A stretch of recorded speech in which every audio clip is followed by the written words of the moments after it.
Over 70,000 students set to join university this year are likely to miss out on government scholarships under the new funding model at the Ministry of Education, as the Ministry of Education hasn't received funds to cover them.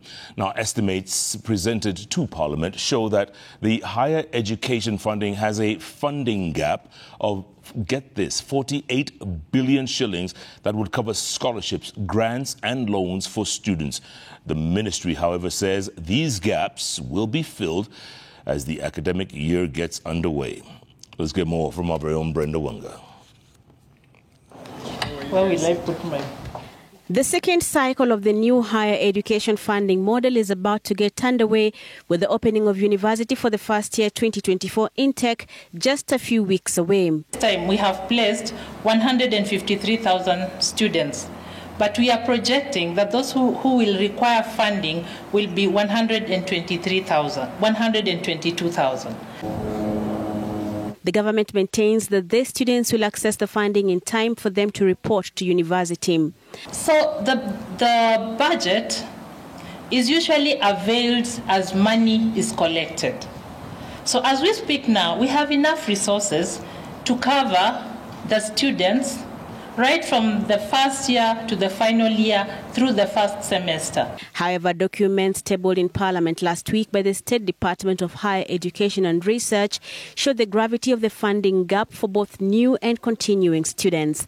The ministry requires 130 billion shillings for this financial year to cover scholarships, grants and loans. It has been allocated 84.5 billion shillings, resulting in a funding gap of 48.7 billion shillings.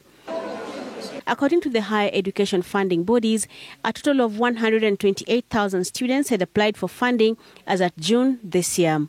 This number is expected to increase as more students are still applying. The documents from the ministry indicate that out of the required resources for scholarships for the 2023 KCSE cohort is 12.45 billion shillings. What is currently available for the same is 4.28 billion shillings, enough to support only 48.8 thousand students. This will leave a whopping 73.7 thousand students without scholarships. When it comes to maturity... On the other hand, the ministry requires 13.76 billion shillings to give as loans to students. Only 1.39 billion shillings has been availed, enough to support only 12,307 students joining university this year. The cash crunch will also hit continuing students hard, especially those government-sponsored in private universities.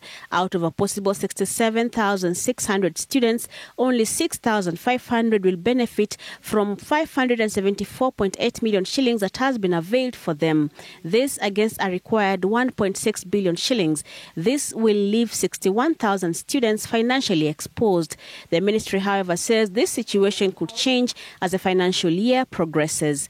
And I am confident that as money is availed, as we collect more income, we shall enhance the budget for these loans and scholarships. The current funding challenges notwithstanding, the ministry says the new funding model has made higher education more affordable, as households are expected to pay only 7% of the cost of the courses. Some students, especially those from rural areas, have complained of difficulties in accessing the internet and Huduma centers to apply for the funding.